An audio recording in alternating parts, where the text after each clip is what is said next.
Hi, everyone. Welcome to MetalNet. I am so excited to have Lorraine Lewis of Vixen with me, but she is also Lorraine Lewis of Femme Fatale, and I'm going to ask you all kinds of things today. How are you doing, Lorraine?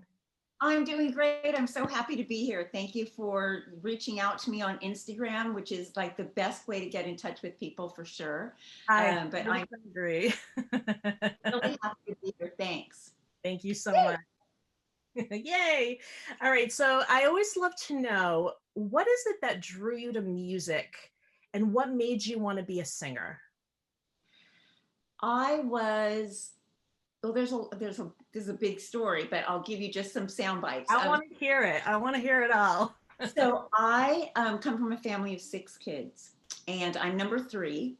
And getting attention in my family, because there's always mayhem and craziness going on. And I found the best way to get attention with everybody in my family was basically to sing and to have a voice of some kind. So I picked up a guitar. My mom had a Stella guitar hanging around, and I started learning how to play it. And I basically just learned like 3 chords, just D, A, G. And I would write songs that way when I was a kid, like probably 9, 10, 11 years old.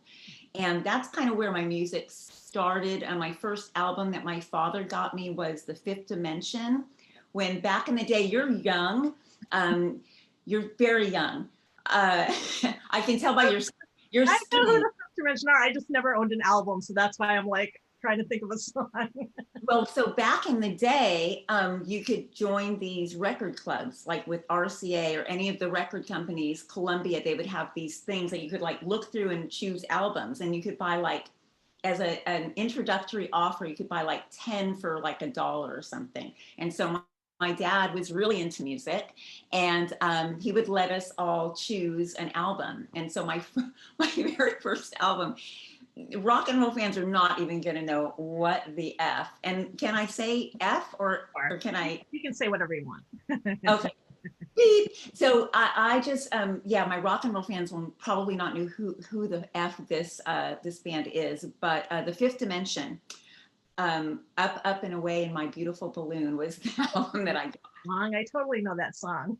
Okay, so that was the first album that I got that was actually vinyl. And my dad used to do this all the time and let us choose albums. So I was really into music. And then when I got into junior high, I tried out for girls chorus, and I was a part of girls chorus, and I got my first solo. It actually wasn't a solo completely. It was a duet with another girl in my class. And I can't even remember the song. I wish I could, but we sang together a duet at a concert in my junior high school. All the families and parents came and everything. And I just drowned her out. I just was like, I just went for it. It was like my moment. And I just kind of took over. And that was one thing that everybody told me later. It's like, oh my God, that poor girl, like you totally just drowned her out. Like nobody heard her. And so that kind of like, I loved that attention, I think, because again, I think coming from a big family, a lot of love, but dispersed amounts of love, not maybe not even all the time. And so I craved that attention, and I loved it. And so then I tried out for concert choir in a junior high school. I didn't make it. I was completely crushed, and I couldn't really read music very well. And so then the teacher that interviewed me, I remember he left and went to a different school. And then another teacher came in, the chorus teacher, and they re-auditioned me, and I made it. So that kind of started things going for me in junior high school. And then I saw Van Halen and David Lee Roth, and it was all over. I wanted to be Dave so bad. I stood on my chair in Albuquerque, New Mexico. I think it was at Tingley Coliseum, their first tour. I fell in love with Dave. I thought he was so effing cool. He comes walking out crotch first, always. And I just wanted to be him. I was with a group of girls. They all, including my sister, they wanted to get backstage or, what have you. We found out that they were going to be staying at the Hilton Inn in Albuquerque, New Mexico. And my sister actually went and got into the hotel room and partied with them. But I didn't even go because I just felt like I just wasn't into being like a groupie or anything. Like I wanted to be Dave. Like I just wanted to be Dave. I didn't want to like go like be a girlfriend of Dave. Yeah. So that's kind of what started everything. I love it. I'm not surprised to hear that you're a David Lee Roth fan because I only get to see once so far, but you definitely walk on stage crotch first too. I love it.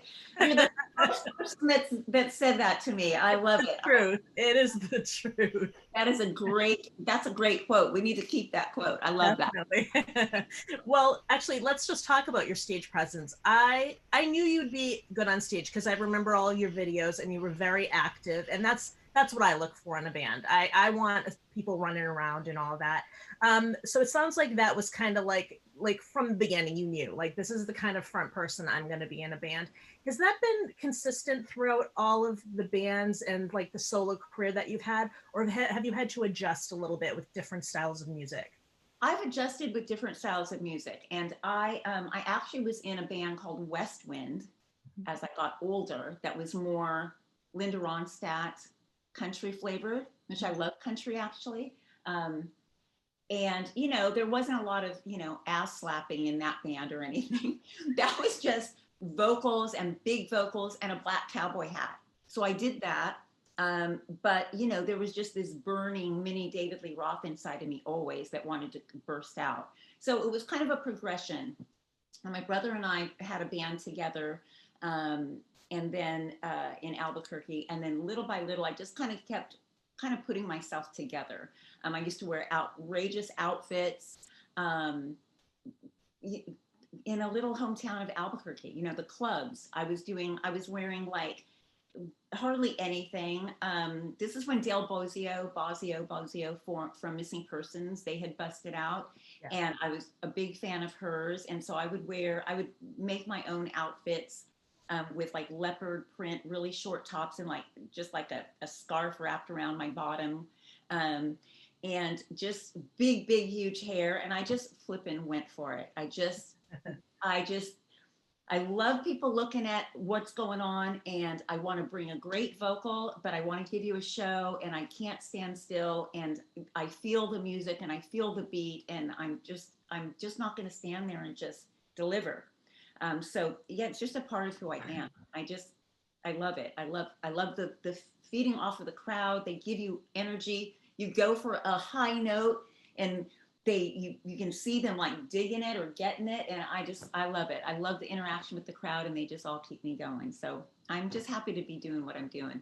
Love it. So was this kind of a first incarnation of your stage clothes? And because I'm kind of imagining like mid 80s, like almost like vinyl-y, lacy, and like turquoise. I always think of turquoise when I think of that part of the 80s as well. Well, coming from New Mexico and Albuquerque, there was a lot of turquoise. There was cowboy boots and all of that. But I still I have had friends that had moved to Los Angeles, and they would come back with gifts for me and things like that. And so it was sort of like this mishmash.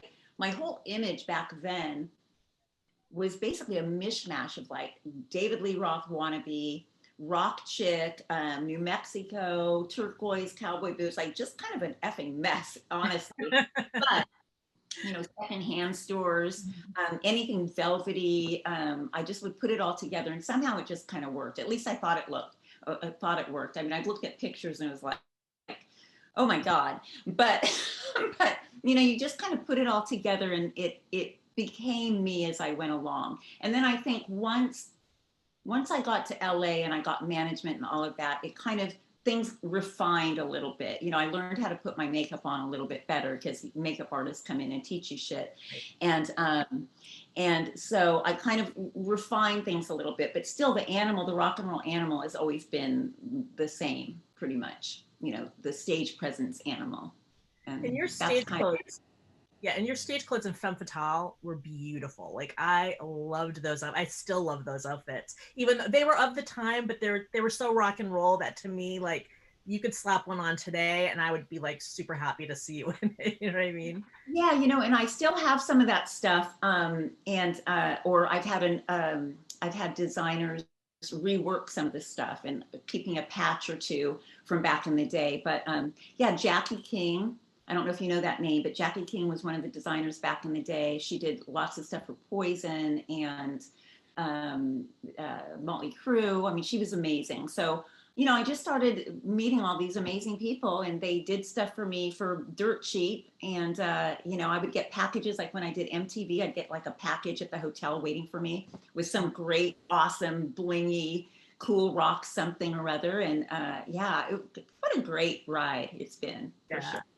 Super, super fun. I love seeing that. So I love your stage clothes now too. But I think back then there was some excitement because it was a little different than what we had just come from, you know, in terms Yeah, of and the I think it was raw. It was like a raw, like figuring it out kind of a thing. You know, it's like, especially at the beginning, you know, even when you get a record deal, you don't have tons of money.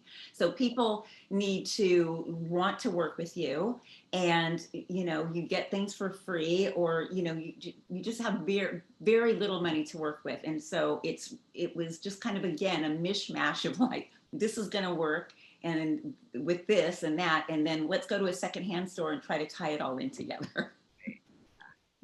So you had mentioned that you had a band with your brother Rick, which you were in Femme Fatale. Was the band that you mentioned a prior band, or was that the beginnings of Femme Fatale? That was the beginning of me wanting to just go for it. And I couldn't find musicians my age in Albuquerque to work with at the time. And so my brother plays bass. He's amazing. And he had this band called Suspenders. And I became the singer of Suspenders. And all the guys were like, I don't know, 6, 7 years younger than I was. But I was like the token rock chick. And they were like these young boys around me, kind of propping me up in photos, this and that. And that's how we kind of got started together. My brother and I would do talent shows together in our hometown. And we used to do Bad Company, the song Seagull, that I love even to this day. And that was really kind of the very first band that I was ever in. And then after that, I did the West Wind thing, you know, the Linda Ronstadt thing. I was in another band. I can't even remember the name of it right now. Oh my God. You know, we were doing top 40 at that time though. You know, that was what you did back in Albuquerque. And then little by little, I was starting to put my own band together to do the top 40 thing. I put a band together called Babe Ruthless. And that was really the beginning of Femme Fatale, because Babe Ruthless, we were a really popular top 40 band. Like Tuesday nights, there would be crowds wrapped around the building waiting to get in on a Tuesday night. We just were really popular. We weren't doing our own music though, but it was Lorraine rocking and rolling and wearing cool outfits. And we had a stage show, you know, like lights, the whole thing. We had Mark Russo was a guy that did our lights, and he had gone to LA and come back to Albuquerque. And he would put together these amazing backdrops and light shows and things, because he had worked with some really big bands in LA.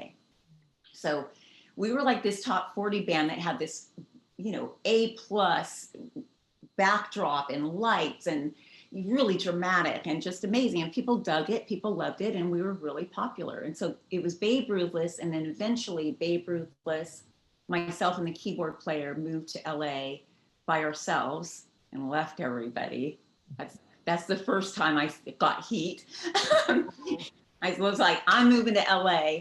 And that was really the beginning of trying to put Femme Fatale together, was in LA. But, you know, I've told this story before, but it was really a really good friend of mine, Kathy Stonto, a beautiful, beautiful girl that had moved to LA. She was a stripper in Los Angeles. She was my buddy, my pal. And she went to LA and got really in tight. She was a stripper, knew everybody, knew all the rock bands. And so I remember one night I was doing a top 40 show, and she came to the bar I was playing at. And on my set, because, you know, you're doing like 3-hour sets when you're doing top 40. So 15-minute break, we go to a table. She's got a Jack and Coke for me, and she's drinking a beer, what have you. And she sits me down. She says, Lorraine, you have to go to LA. There is no chick doing what you do in LA. You have to go to LA. And so, did you like that dramatic effect? I like it. I bet she said it exactly like that too. Like she wanted you to get the message, like we're not having this conversation again. It Pack was, bags and go. yeah, you're going to LA. You can stay with me. I don't like whatever, but you have to get your ass out to LA. And she's the one that I really, and I don't even know that I've talked with her since back in the day. I mean, it's been years and years, but she's really very responsible for me getting the balls to go to LA and go, hey, here I am, kind of a thing. I mean, she really helped me with my confidence that I thought I could really do it. And she was just, do it. You just got to do it. And so I did. And I took the keyboard player with me. Side note, we were married at the time. A lot of people don't necessarily know this. I've been married a lot of times. I've been married 4 times. Have you really? All sorts of stuff about me. Oh, that's so fun. You Yeah. need your own reality show. Sign me up. I'm ready. Yeah, I've lived a lot of life for sure. But yeah, so I went. My keyboard player slash husband and I moved to LA together, and we decided we're going to do this. We're going to put a band together here. And so that's basically what started the whole thing, was that conversation with Kathy, and me believing that maybe I could really get a record deal. Let's do it. So. Did you feel like you got a good reception when you first started playing your own music in LA, or did it take a while? No, it was immediate. Oh, good. It was immediate. And double-edged sword with that though, in my opinion, because once we got the pieces of the puzzle put together and we had the band, we hadn't been together very long. And so we didn't have a lot of songs. I mean, we just threw ourselves into it. We didn't have a lot of time, or we didn't take a lot of time and develop in 2 years, and us growing and learning and all of that. I mean, we put the band together. It just happened so fucking fast. Andrea Cardo, who became my manager with HK Management, she basically sought me out. And because we had done a show, there was Monday nights. Sorry, I'm kind of like all over the place. Let me do this. Monday nights in LA, there was something called the No Bozo Jam Night. And it was put on by Ricky Rackman, who everybody knows, from Headbangers Ball, etc., and a staple on the Sunset Strip. And so he was doing these Monday night No Bozo Jams. And my drummer at the time, Bobby Murray, was getting his hair done by a girl named Teresa. And all the guys in the band went to her and got their hair done with her. And she was like, you guys really need to do No Bozo Jam Night. I totally know Ricky. He's a friend of mine. I do his hair. I'll get you guys in. And so we did our first No Bozo Jam Night. And Ricky loved us. And that was like another big turning point, because we did No Bozo Jam Night. And then Ricky was like, I want to manage you. I want you guys are going to get a record deal. We're going to do this. We're going to do that. I really want you guys. And so he started booking us Monday nights at No Bozo Jam. And word got around really fast. Maybe it was some of the songs that people liked. I think a lot of it was that I didn't give a fuck. And I just was going for it stage presence wise. I mean, I just, again, you go back to little girl, family of 6 kids. I want attention, I'm going to get attention no matter what. And so we did these shows, and I was just unstoppable. I mean, I was just completely, and still, light. How dare they? There's a timer on me. Somebody come fix this. Oh, I'm the only one here. Anyway, so basically, we did the No Bozo Jam, and word just kind of got out. And so the second time we did No Bozo Jam, there were tons and tons of people there, like packed house. We went on at like 10:30, lots and lots of people. And a woman was there named Andrea Accardo. And she came up to me after the show, and she was like, I really need to talk with you. I work with Howard Kaufman. Again, you're very young, so I don't know if you like these names mean anything. I'm not as young as you think I am, but your skin's really young looking. So thank you. So Howard Kaufman was a really big deal. I mean, we're talking about Whitesnake, The Cult, Eventually he started managing Poison. Anyway, Andrea was his secretary. Like, she was his personal everything. And they had made a deal that Howard said, if you find a band that you believe in, that you want, I will co-manage them with you. And so she was on the hunt for a female fronted band. She was in the audience on the second night of our show over at No Bozo Jam Night. She told me, like, I didn't even know who these people were at all, but she sold herself really well. She said, I work at, Universal Lot. We have an office there. It's HK Management. We manage Whitesnake. I really, really want you to come in and have a meeting with Howard. So I was like, okay, let's do it. So I remember going to a secondhand store. This is about a week later. I had a really short pair of denim shorts, my cowboy boots on, my tan. I got a new shirt at some secondhand store for like $2. It was shiny. Oops. It was, oh my goodness, maybe I need to keep my finger on this thing. Anyway, I don't know if you edit these or not, if we just go for it, but it's okay. Go for it, but it's all good. This is life. This is real life. This is real pink shit. Anyway, so I had this shiny, it was like kind of copper, and my hair's all big and crimped and like, this and that.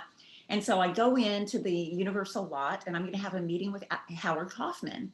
And she tells me beforehand, she's like, just so you know, he's a super busy man. He's, it's like Howard Kaufman, Irving Azoff, Gerald Busby, all these like big wigs in the industry. So don't be offended if you have a meeting with him and it lasts like 10 minutes. Like, just don't trip out. And I was like, okay, I'm up for it. I don't even know what's happening. So, okay. So I go to this meeting and I'm there for about an hour and a half. We hit it off. He was so awesome. We talked about everything, and he saw fire in me apparently, and we just had the best time. So Andrea was really, really excited. Yeah, I was there for a really long time. It was like, we like did lunch, we had stuff sent in. We just had a really, really good conversation, and he decided that he wanted to manage me. So that was the beginning. And when I say me was Femme Fatale. So, he was like, I want to meet the guys in the band, but like, I'm really interested in you, blah, blah, blah, blah, blah. And, that's basically what started everything. So that's amazing. That's amazing. What I wonder is, these days we have all these tools. We have like Instagram and Facebook, and we can totally scope other people out and see if they're for real. But back then, how did you know with any of these people that they were who they said they were, that they were serious, that they weren't trying to, that they weren't just a crazy person or somebody pretending to be something? There's probably a lot of trust back then. A lot of people going for it.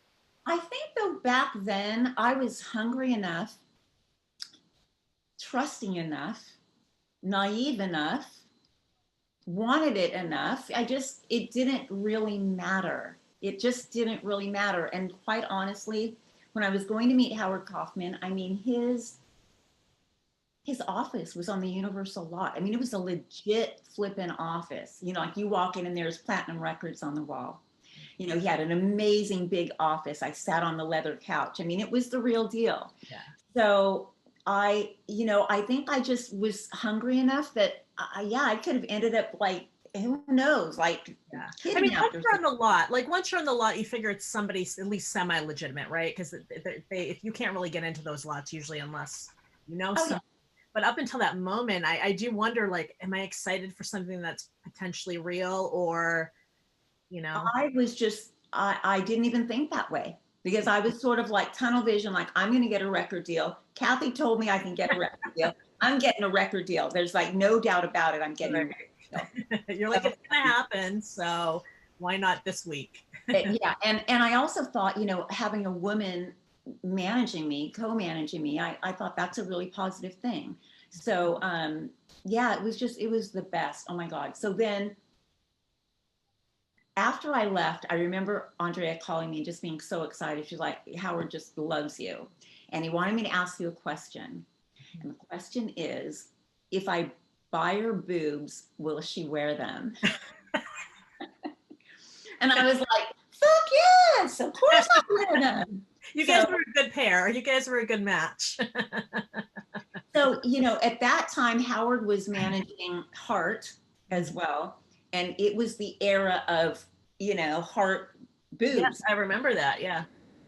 Howard's the one that really put them back on the map. I mean, definitely their songs, they were writing with Diane Warren and all these great songwriters, but the look of Heart was, Howard Kaufman was very much responsible for that.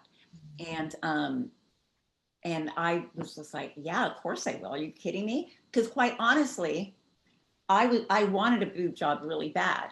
And I I mean, it was the 80s, for God's sakes. You know, I mean, looking back, it could have gone either way. You know, I didn't really need to get them probably, but I really wanted them. It was like, okay, you go to LA, you get boobs. Okay. I'm okay with that. I It want them. worked out for you. You got what you wanted. So I did. I was like, how am I going to even afford these things? And so actually, originally, because one of the things in LA that went on back in the day is there were a lot of dancers, strippers at the Tropicana. Tropicana was a really famous place back in the day, that mud wrestling and strippers and all of that. And you could, basically the idea was, is if you wanted boobs, you go dance at the Tropicana, you make enough money and you buy your boobs, and then you make even more money. So I actually went and auditioned to be a dancer at the Tropicana. you really? I did. Wow. I did. And I went and look, I'm not a dancer, I'm a rock and roller. But, but I put on as best of a show as I could. Yeah. And, you know, it's like 1 o'clock in the afternoon and it's like dark and it smells like liquor and pee. And, you know, you're in this amazing Tropicana famous, but it's surreal because you're in there and there's all these lights going and they put on some music and I just kind of rocked and rolled and danced and rolled on the floor. Didn't really, kind of like the Waiting for the Big One video probably. And I didn't really know what I was doing, but I just kind of went for it. And they wanted to hire me.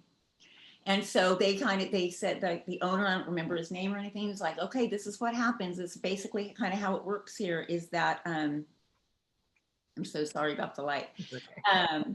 But basically that's kind of how it works here is the girls, you know, because I was like, you know, all the girls like kind of have big boobs and this and that. And he was like, well, yeah, what you do is you do private parties usually, and you make enough money. And then all the girls, they pay for their boobs this way.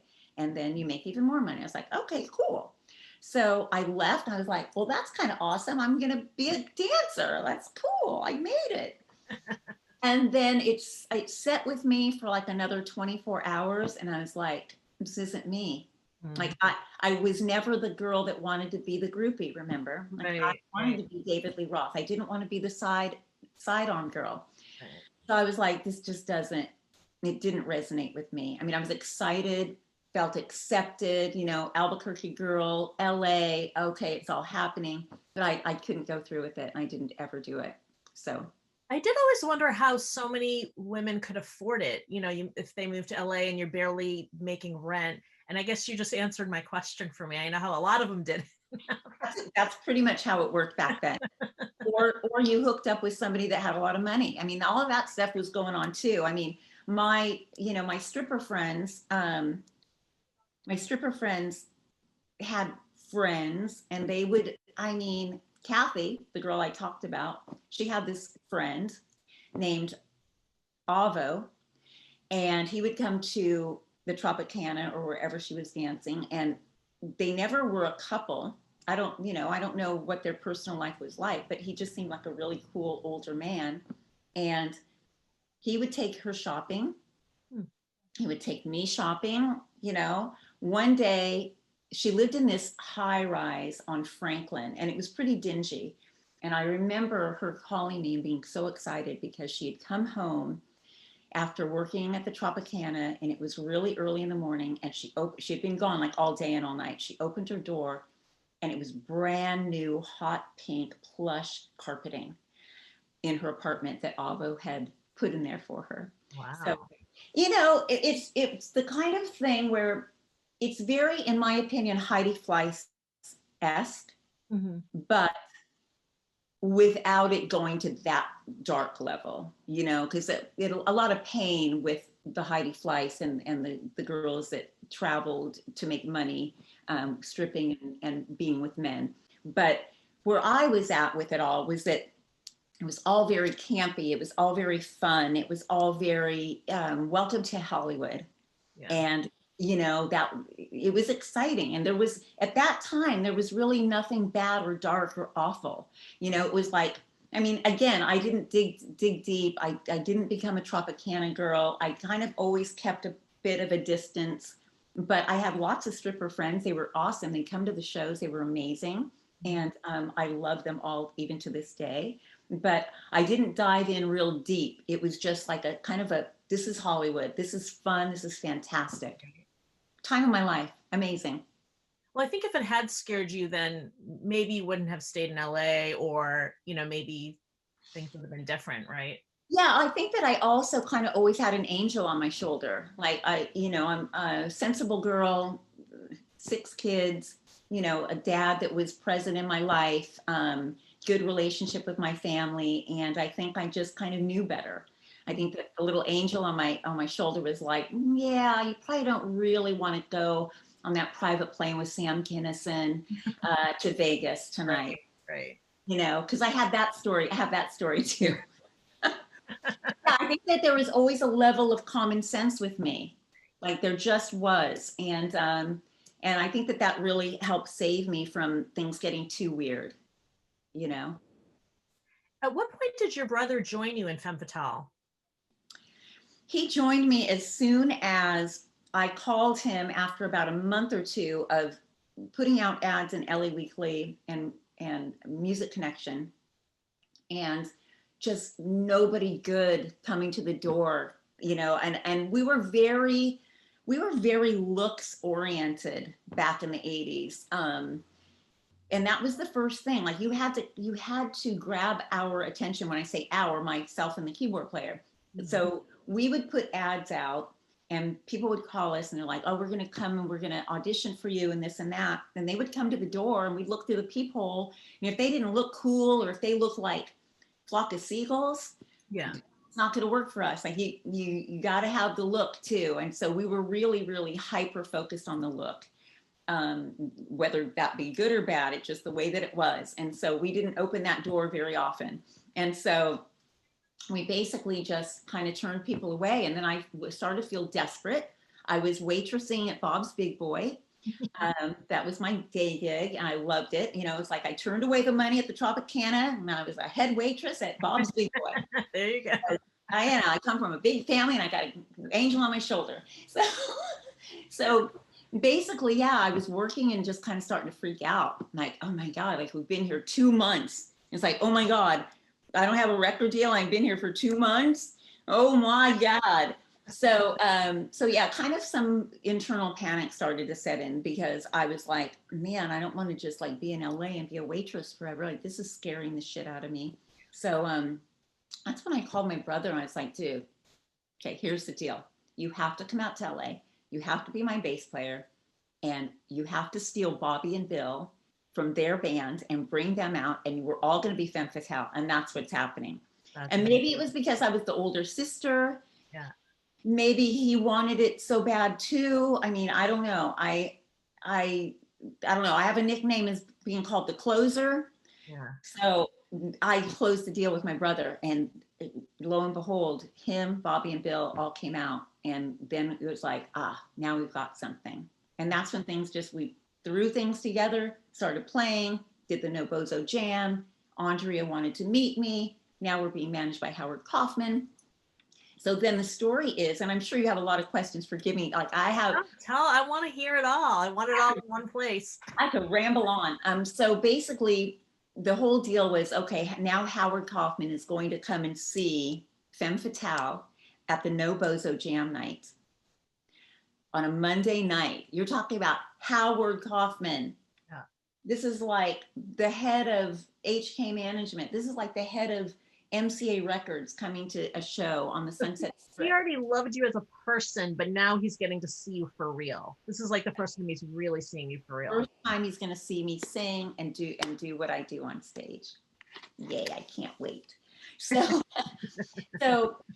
we booked the Nobozo Jam Night, and lo and behold, right in front, there's a VIP table, and there's champagne for them, and Andrea and Howard Kaufman come in, and they're sitting right there, and we do our thing and rock and roll. And afterwards, after the show, I go to the dressing room, and there's a bottle of Cristal in the dressing room. Wow. Give me a break. At the fucking Whiskey a Go-Go. Come on now. How did that? I think that they got it from Jill Turner's up the street and had it delivered in, because Wow. whiskey didn't have bottled food. Anyway, so there's a bottle of Cristal in the dressing room, and Howard comes back, and he hugs me, and I introduce him to the whole band, and he looks at me and he says, "I'm going to manage you. We're going to do this." He says, "I had no idea that you can sing too." So it kind of sealed the deal, because I can sing.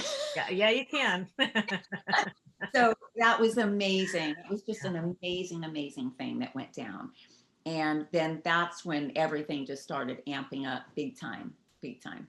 Yeah. So I think you know by now that I'm a huge fan of Femme Fatale. I waited forever, like everybody else, for a second album.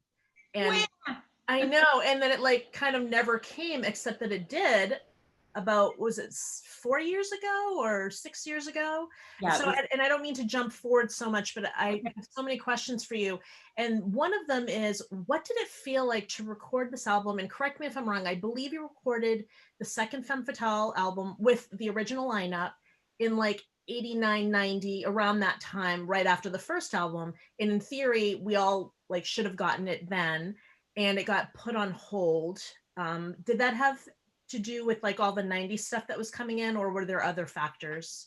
There was so much going on. Oh my gosh, there was so much going on. I mean, basically what went down with MCA Records and Femme Fatale was basically everything was going so great, so great. And then at Christmas time, maybe it was 89, after we'd been on the road, and then we were really hungry, because now it's like we've been on the road, we've gelled as a band, like we are really a band now.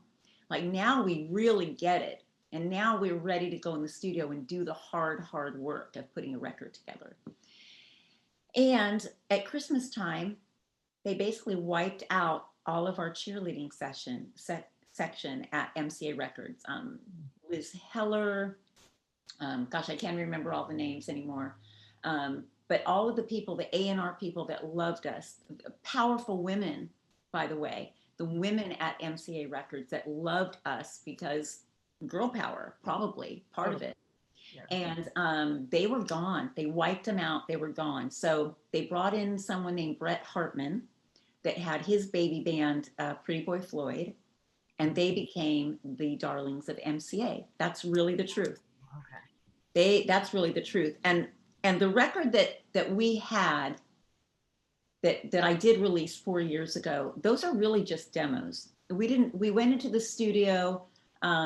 It was a live performance with a snake into the main control room. And we just, with Toby Wright, who's actually an engineer / producer that worked with Hart. He's from my hometown, Albuquerque. Hey, brother. And he basically came in and recorded us. He engineered the whole thing. And so that is what I held on to for years and years. It was on a disc. I traveled with it for years and years. And then I just decided to put it out, because there had been so much talk about it.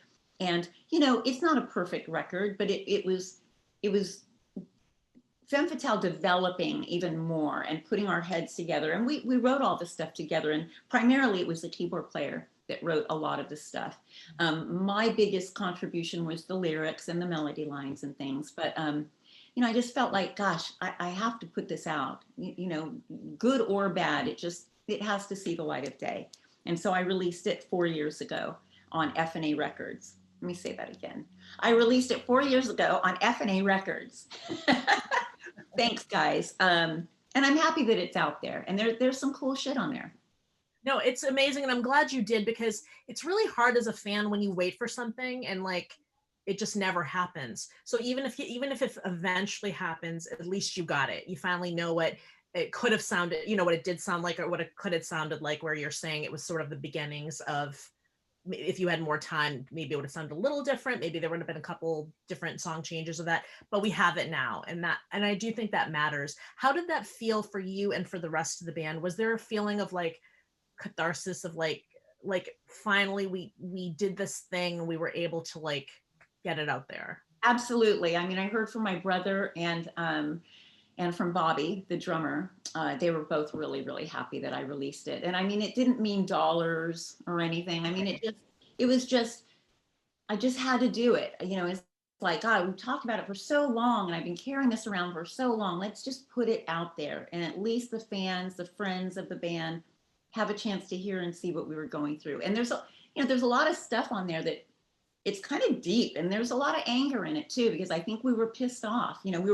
Our feelings were hurt with MCA Records. I mean, they always say don't believe the hype, but I believed the hype, right? So when I've got a manager, Howard Kaufman, saying we're going to go all the way and this and that, I mean, I believed it. And I was treated really well by Howard Kaufman and Andrea. But, there was a left turn of crazy events that happened, which, my manager, Andrea, got brain cancer, and things got really weird, really fast, when in anticipation of a second record. And then MCA wanted to keep me as a solo artist, and that meant me and the band going separate ways, and that was a natural evolution, but that was really hard. I mean, it was just a lot of craziness going on.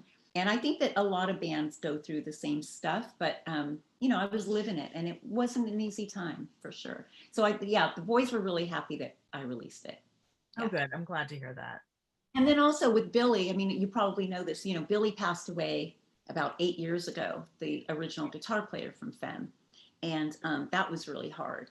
And, which is exactly what led me to putting an all-female Femme Fatale together.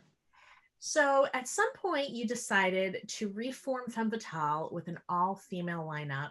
What made you decide to do that instead of pulling back the guys who, let's say, were maybe interested in being Femme Fatale and adding new people? I really always wanted to be in an all-female band. I love that. So, look, there's a band, Vixen. Yes. That I thought, how cool is that? It's probably it's got to be a slumber party all the time. And even though it was amazing being the front person of 4 really great looking guys, I mean, it's hard being on the road, being a girl. It's challenging.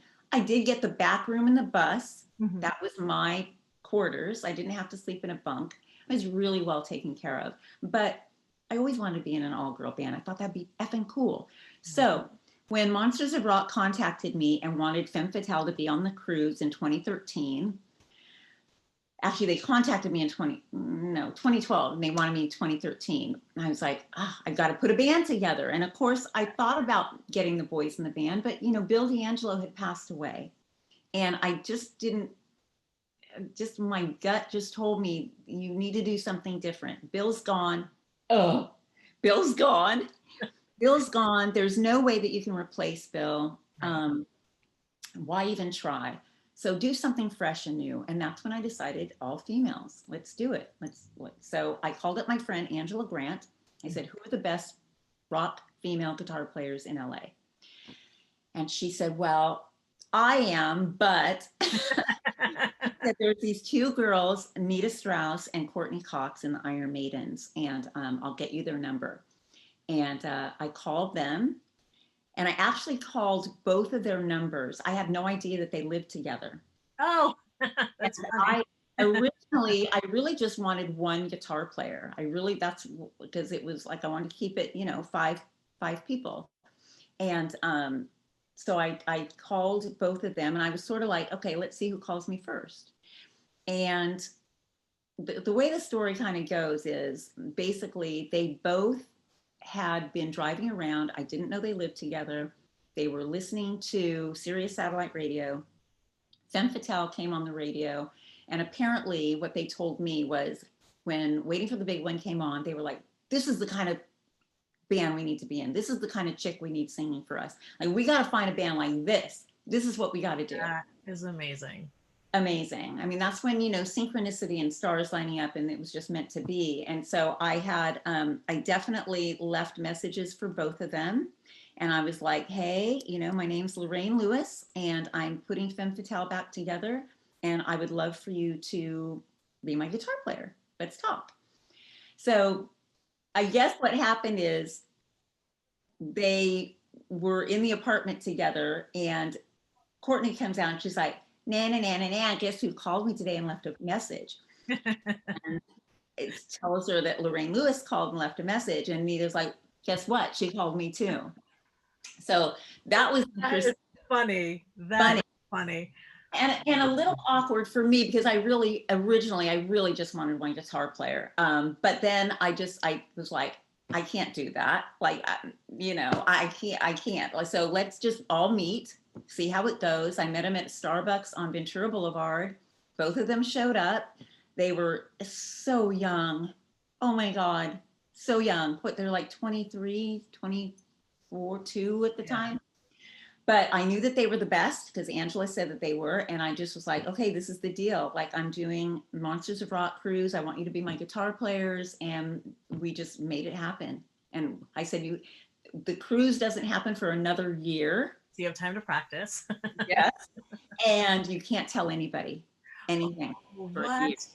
Yeah. Oh, stop, Lorraine. That's horrible. How could you do that to them? Totally confidential, because I had been told for Monsters of Rock cruise, like, you cannot let the cat out of the bag.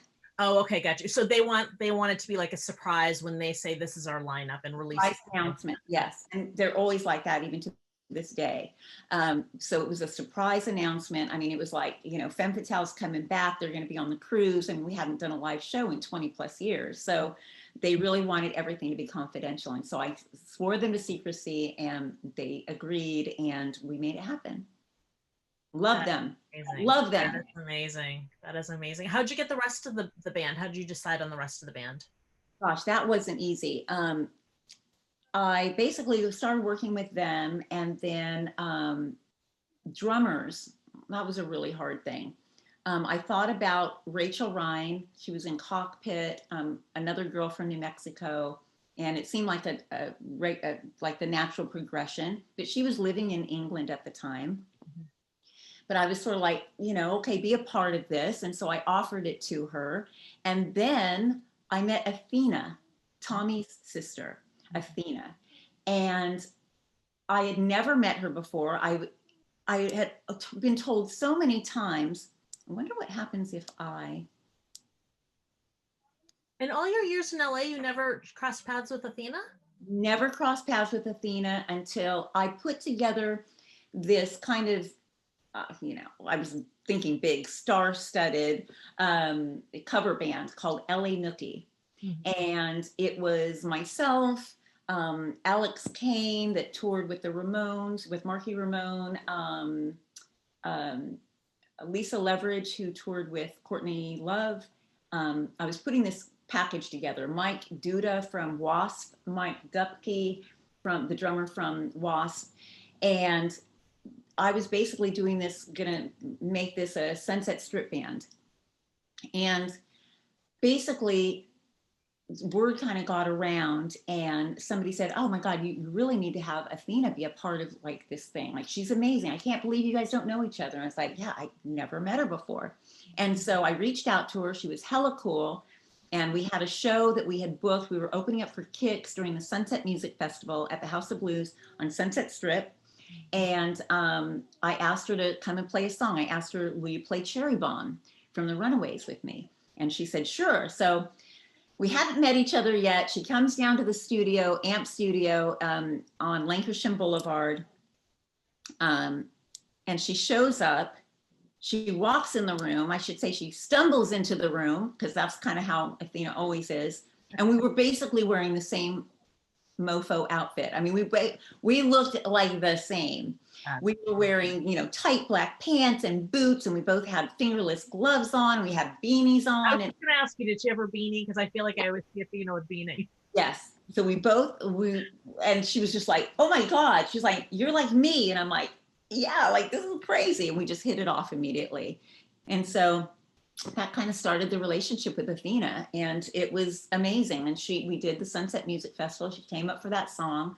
I wish I could find it somewhere on the internet, but we had a great night. It was wild as all hell, and that was amazing because that started a relationship with Athena, and that's what led to then me getting into TV and Ex Wives of Rock and all of that. So I have so many people to thank that have been such a big, mega part of my path.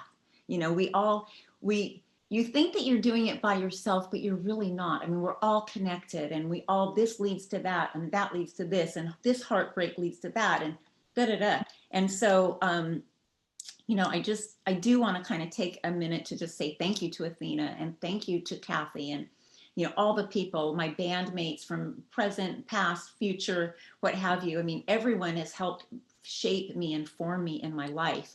All my ex-husbands, everybody, all form me and take this path. And I've never been an A, B, C kind of girl. I'm kind of A, Z, R. But it's all kind of worked, and it doesn't really matter anyway, does it? As long as we're all keeping it going and alive, and we're not hurting anybody, and we're having the time of our lives. So I'm happy. Yay, I'm glad you're happy. I have to tell you, and I think I've told you this before, but you probably get all kinds of things from fans, so you probably don't remember who's who. So I'm going to remind you. I was at the show it was the House of Blues, who is Femme Fatale, all female lineup, opening for Vixen. I think your brother was there that night, and I think Brett Michaels was there that night, although I didn't see either of them. And I didn't realize that Athena was in the band, and I had been reading about her forever. Like since I was a kid, you just hear her name here and there. And I was always so curious about her. So the first time I really got to know her, sort of know her as a fan, was on Ex Wives of Rock. So I was so excited because I was like, I want to know about her. Like I've been curious about her since I was like 12 years old. Amazing. So excited to see her that night. Like it was such a great night. It was a phenomenal show, because I had been into both bands forever. But as you know, until you see a band live, you don't really know who they are. Like you can love them, you can listen to those albums like backwards and forwards, but you don't. So that was one of the great pleasures of my life. And I literally did not sleep all night long that night. I went to work the next day on like inspiration and fumes. I literally couldn't sleep. I was so excited. I was so pumped. I love it. Lots of girl power that night. So much girl power, all of it, like all of you, just like everybody. It was such a great show. And so this brings me to my next question. And I don't know how to say this to you, so I'm just going to say it. When I heard that Janet was leaving Vixen, I was crushed. I was like, we waited forever for you guys to get back together. I saw you play. I actually saw them twice. Phenomenal. And now Janet, now I'm happy for Janet, and I love all the stuff she's done, but still, as a longtime fan, you just want your people there. And we'd already lost Jan, and so there was just a lot. And then I was like, who on earth are they possibly going to hire to be their singer?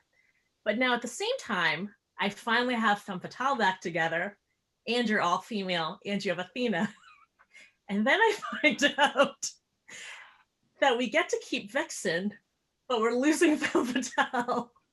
And I had just a range of emotions. I was like, what the hell is going on? So I was very excited to hear you were the singer of Vixen, but I was really shocked because I was not even thinking Lorraine Lewis, because you had your own band. I mean, you guys have been back together for a little while, but like still, for me, it was like you just got back together because I finally just got to see you. So I have to ask you, like, what was the thought process of, this is my baby? I had like such a killer version with all these phenomenal women, but I'm gonna say pause, because I refuse to believe that Femme Fatale is over. I'm gonna put Femme Fatale on pause and join Vixen. Whoa, I want to hear every thought that you had, because it blew my mind. Blew my mind. It blew my mind. It was the kind of thing where I was so happy with the girls. A lot of heavy lifting, though, for little old me. A lot of heavy lifting. Athena, Rachel. We had two drummers, and then Rachel went and did her own thing, and then it was Athena. It was awesome. And then Alice Cooper steals Nita Strauss. And I say steals, it's like, it's fine, Alice. Like, I love you dearly. Um, Actually, the Femme Fatale boys did, I don't know, a lot of people know this, but I don't know what movie it was. Maybe it was for Decline of Western Civilization, not sure, but Femme Fatale boys actually played Under My Wheels. They were the band for Alice. And like they recorded with Alice. Oh, cool. I didn't know Yeah. that. And he actually, Alice sent them as a thank you, sent them a TV that with a little inscription, like, you know, to the Femme Boys, thank you so much, and Under My Wheels in 1989 or whatever the year was. Anyway, so super cool. So yeah, so it was basically, you know, okay, now Nita leaves, we bring in Nikki, another kick-ass guitar player, amazing, everything's going great. But you know, it started to wear on me. It was just too, like, I was, number one, I'm casting producer, I'm working in TV, I'm booking the shows with Sullivan Big, I'm handling all the flights, all the hotels, all the stuff. And it just started to feel like too much. It started to lose the fun. It was beginning to be not fun. And I will just say for anybody, because I work in TV too, for anybody who's never worked in TV, people always think of the people in front of the camera and it's all glamorous and they're the only people who exist. There is so much work behind the scenes and we work crazy hours. Like it's insane. So I'm trying to imagine you head a band, not just even be in a band, but head a band, and then also have a full-time job in TV. And I can't imagine anything was fun. You know what I mean? There's probably days where none of it felt very good. it was very stressful, and and financially it became stressful too, because if the gigs weren't paying as much as I needed to book everybody and the flights and this and that, then I mean it came out of my pocket to make it happen, because that's just the way it was. I mean, you hear things like, yeah, we'll try to get you more money, and it just wouldn't happen a lot of the time. And it just got to the point where I actually I was so stressed out. And I actually called up Sullivan Big. It was a Thursday night, and I called him and I was just like, I just have to tell you, I'm done. He's like, what do you mean you're done? I'm like, I really want to put Femme Fatale to rest. And I said, it's just gotten to be too much for me. And I just don't, I think we've had a really good run. I mean, it had been 6-7 years. And I felt like we did a really great thing. We've pushed the music again. I mean, the Iron Maidens were playing so much, and it was so challenging to book shows with their schedule and work around that schedule and this, and it was just stressing me out. So I just said, I just think I'm done. And so he respected the decision. He said, I'm going to give you a couple of days to think about it. We'll talk again. But I really had made up my mind that I was done. And I really love my day job being a casting producer, especially when, I've been there for 5 years now, but let's do the math. I was 56 years old, 57 years old, and working at an amazing production company and feeling like I'm one lucky bitch. I'm really lucky. I've had so many opportunities in my life that keep me going. I'm so lucky to be 57 years old and have this amazing job. And I don't want to screw that up. I love what I do. I'm satisfied. So I basically said, I'm going to put it to rest. We've had a really good run. I'm thankful, but it's time to move on. And the rest of the band kind of felt the same way. I mean, Athena was just sort of getting over, she was having her own demons and problems and just frustrations. And I think everybody just sort of was, okay, we had a great run, and it's time. And that was really it. And during that time, I had been talking to Roxy and I had been talking to Cher about the maybe possibility that Janet was going to leave.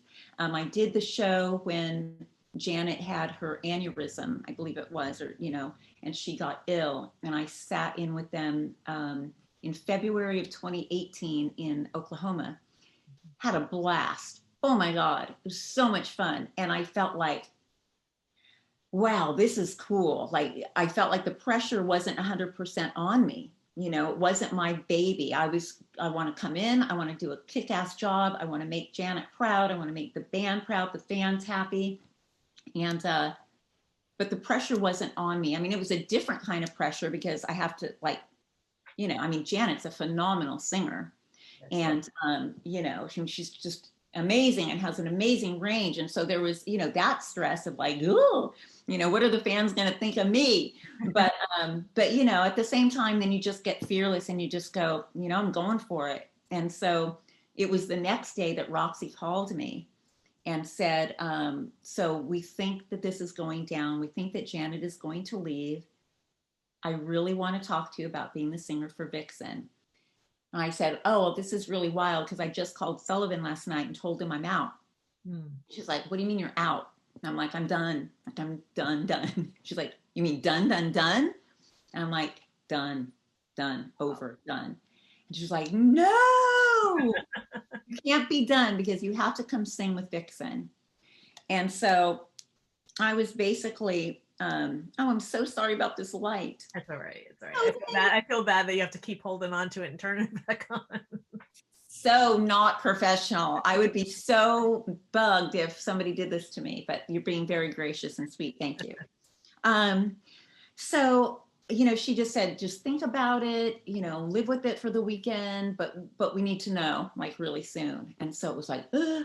And my husband was really busy. My husband works in television and like, I wasn't able to have a conversation with him. And I had all this like, oh my God, like Vixen, that would be fucking amazing. I can't wait. Like, yeah, of course. My inner rock girl was like, yes, absolutely. You want to do this. But, I'm married. I want to stay married. Been married enough times. And I found finally my soulmate. So I was like, I really have to talk to my husband. But it was like leading up. And I needed to give them an answer because they said, Janet's getting ready to announce that she's leaving the band.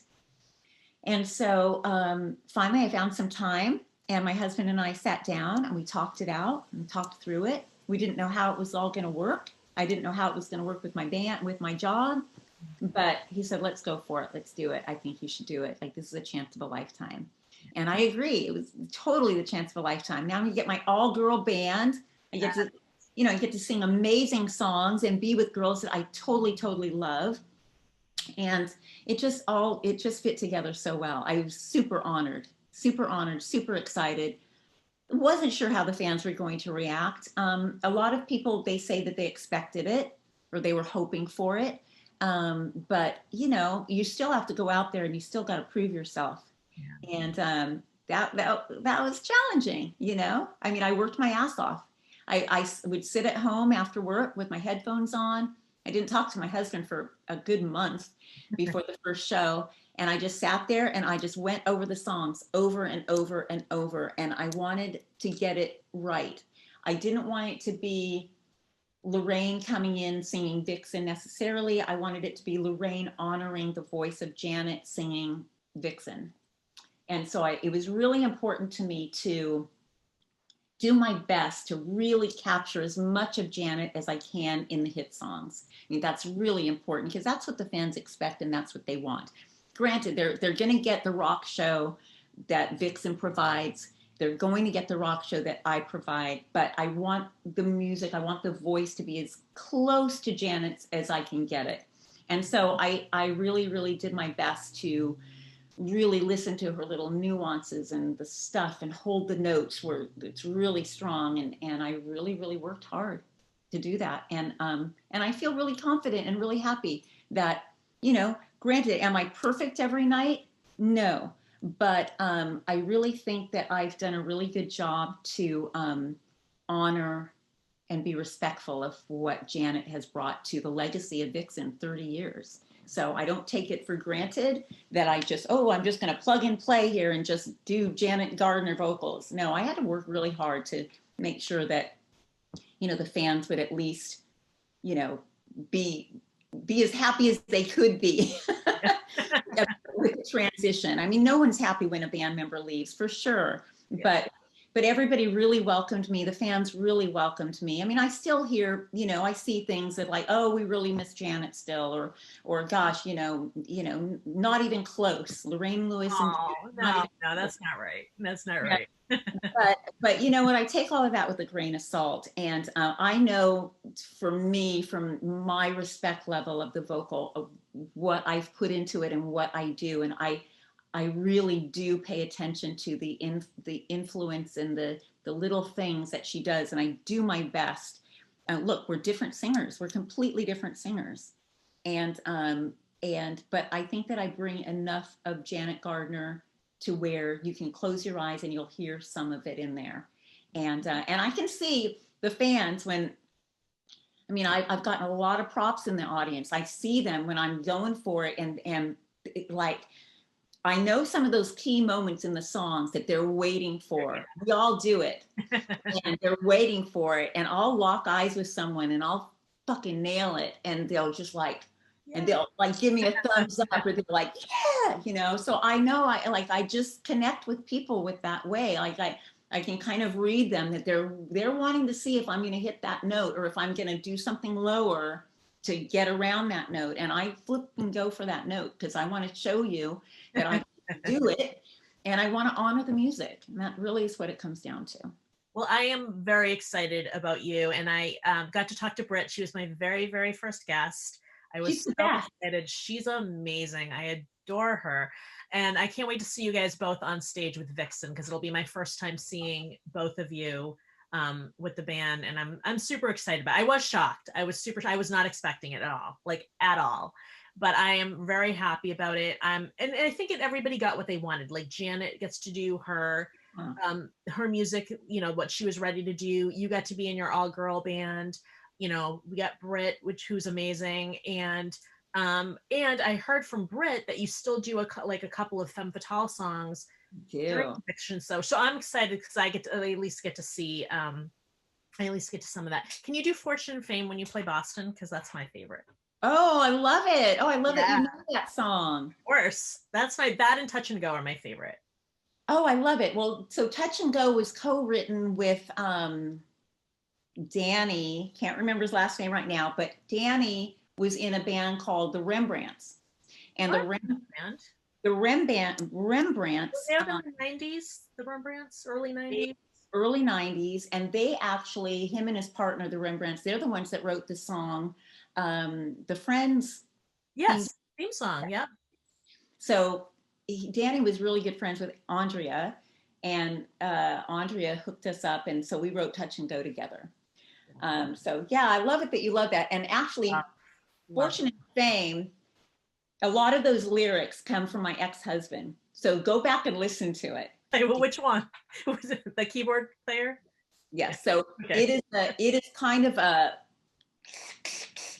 to me. All right. So Fortune and Fame. So yeah, listen again, and it'll take full meaning now. He's basically singing to me. So life goes on. He's happy now. He married an opera singer. So he had a thing for singers, apparently. Apparently. Yeah. And he's a genius. He's like a brainiac. Yeah, he's really, really smart with space and stuff. That's awesome. All right, so I'm going to ask you, before I ask you about what we can expect from Vixen, because I am excited about all that. And I feel like you guys I've been seeing stuff on your Instagram, so I feel like you're doing a lot. But I did want to ask you about Ex-Wives of Rock. It's one of my favorite shows, but I've had to watch it piecemeal because I don't, was it ever really released here, or did we get it on Access kind of after the fact? Access TV is where I used to watch it, or online. Yeah, it first aired on Fuse in the States. Oh, it did? Fuse, yes, it aired season 1 and I believe season 2, and then it kind of went away, and then it came back on Access. Okay. So, it was disjointed. It ran, all 54 episodes ran in Canada on Slice. But yeah, it's kind of unfortunate because season 1, 2, 3, and the story building, I mean, first of all, let me just say, Ex-Wives of Rock, oh, God, what an amazing adventure that was. And I love all those girls. I'm still very, very close with Charisse. Charisse and I are like, we both, I mean, we have a Vince Neil connection as well. So there's lots of stories there, but Charisse and I get along really good. As a matter of fact, let me just tell this story really quick. When we were filming Ex-Wives of Rock, we were at Charisse's studio because she's a fashion person. She had pink polka dot bathing suits. And we were filming one day and we were done filming and everybody's putting their equipment away. And then, I don't know, some song came on and then somebody said, "Oh yeah, that's Vixen. That's, you know, Lorraine's band." It's all so interesting. That's Lorraine's band. And then someone says, "No, no, no, Lorraine's band is Femme Fatale." And then all of a sudden, turns around, Charisse turns around and she points at me and she starts walking towards me and she says, you dated Vince." And I was like, gulp. I mean, it was the weirdest, craziest, most awkward thing because it was sort of like people thought that I was the singer from Vixen back then. I don't know. It was just, you know, because people don't really pay attention when you're working 100%, right?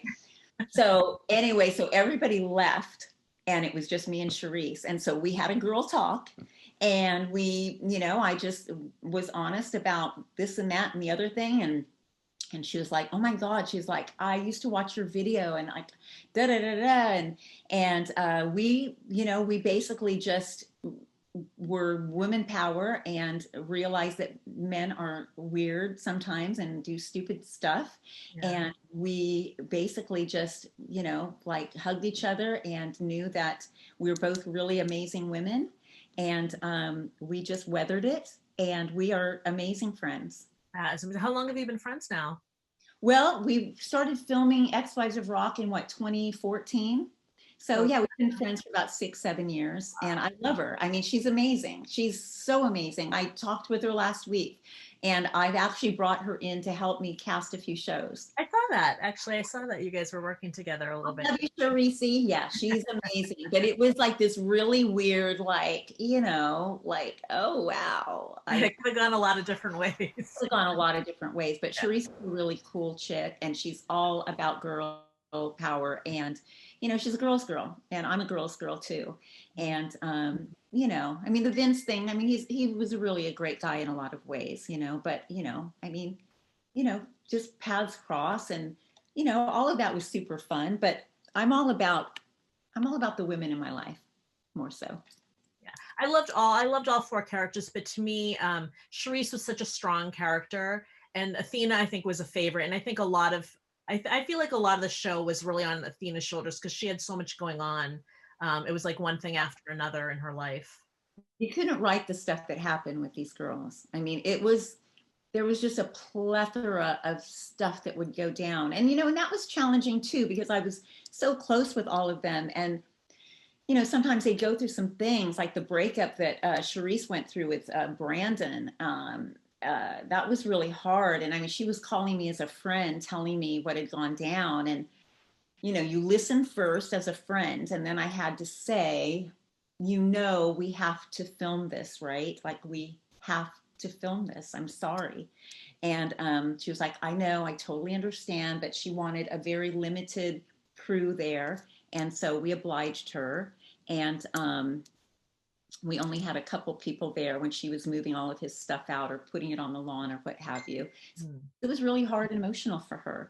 And, you know, so friends first, TV producer second, but there's always that voice in your head of like, oh my God, this is going to be amazing for the show. Yeah. But then you still have to have a tender heart and realize that people are just people and we're all doing the best that we can. And, whew, man, there was a lot of stuff that went down during that time with all of the girls, Yeah. Wild. Well, I hope they're all doing well because they were really fun to watch, but you really got to know them as people for the first time. For some Absolutely. And I think that, you know, the audience really rooted for all of them in their own way. You know, they all brought something different, but it was a lot. It was amazing. But again, I love the experience because that's what led me to getting my job at Renegade 83. And I love being a casting producer. So it's just so interesting how it's all just kind of like worked out, and this leads to that. And that's why I do say, everyone in my life has been so important with getting me here or there, or, my current husband, Aaron Gavin. I mean, he's amazing. He works in television. He's an artist. He's a musician, and he helped me so much. Just know that I could go for it and make something happen with Ex-Wives of Rock even. I mean, he had just entered in my life, and he was so proud of me. So That's awesome. thank you all. So what do we have to look forward to with Vixen? Oh my gosh. Well, we are all kinds of things. We're so excited. We're going to be back on the road in 2021. We have dates already for April, May. I think that that's when things are going to start kicking off. We're working on a new record. Britt and I write together through Zoom as often as possible, a few times a week. We've got some really good stuff going on. We've all been in the studio together when we were on tour last year. We did a lot of writing together. And so we have lots of songs that we're putting lyrics to, and we're working with Fred Coury from Cinderella. Yay, love him. Yes. He does a lot of producing these days. He's more on the producer side, right? Yes, he's actually doing a lot of stuff in television as well. And he's the one, I put a lead vocal on You Ought to Know, the Vixen song. And I went into the studio with him and Britt, did that. I put my vocal on Edge of a Broken Heart and Rev It Up. And so we've got 3 songs that my voice is on the original recordings of that. And yeah, Britt and I have been writing, Cher's been writing with us, Roxy's been sending in songs. So we're all just kind of amped up. I mean, everybody's so busy and crazy, but the album is a priority for sure. We're really excited. We can't wait to have new music as a band. I mean, this is going to be amazing for all of us.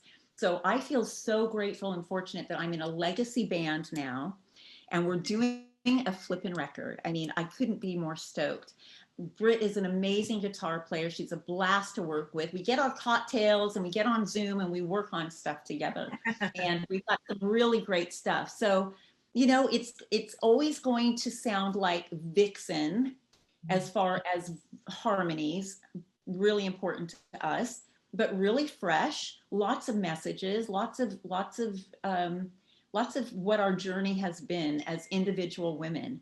And we're all just kind of putting our forces together, and I'm really excited. I'm just stoked to be in the studio again. So, we don't have it 100% mapped out right now. It's still a writing process. We're still working on stuff, lots of lyrics, and just kind of sharing them with all of us.